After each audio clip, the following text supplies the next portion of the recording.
Zinfandel Gastro Bar, Glasgow. By the time the black Adriatic risotto arrives, we've already worked our way through two surprisingly large platters of warm soft breads with herbed butter, salamis, that fat thick Croatian paprika sausage kulen and a creamy burata. The amount of food we're being given shouldn't really be a surprise, because when I bumped into former political journalist and former Tory spin doctor Eddie Barnes and his wife having dinner, I looked down at the spread in their booth and now realize they were at exactly the same stage with their meal as Garry and I are now. Of course we are well behind, because Zinfandel is such a sprawling two-level, gastro pub, that Garry and I were both able to be here at roughly the same time without realizing it. Even though on this cold February night, it's not exactly busy. What did we do without mobile phones? Where are you? In the place? No, you're not. Yes, I am. Yada yada.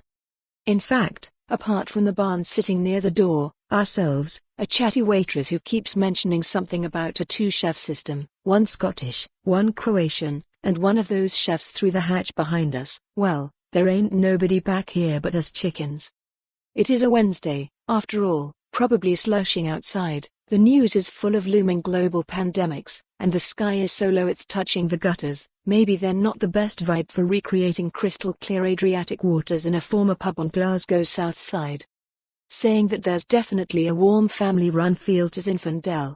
I was greeted about 3 times between the front door, the front bar area, and before entering the corridor that links it to this large extra-seated area through the back. I headed through here, counterintuitively perhaps, because frankly the front still feels, despite what looks like an extensive makeover, just a little bit too confusingly Glasgow pubby for that full Croatian holiday gig. Joanna Blytheman, kale bhajis, more interesting than your average Indian meal. The risotto then. If there's an award for most striking dish of the week, it should probably get it. White bowl, jet black risotto, faint green shimmer of extra virgin, chopped squid set marching in a neat line across the top, green chive and golden pollen scattered from on high and setting it all off. It's powerfully seasoned, rich, and has that seafoody aroma that was kind of promised in the menu description. As the Barnes are leaving, they come over and we all briefly chat, agreeing this is possibly the best dish, though Garry is not so keen on its gloopiness. There's also a fish frittata, their signature dish, robustly battered chunks of cod and octopus with aioli and firm, sweet, dare I say it, proper prawns with skinny chips and aioli. Then we turn to mussels pozara, or cooked in breadcrumb, tomato and wheat. For more on this story, visit the news article link.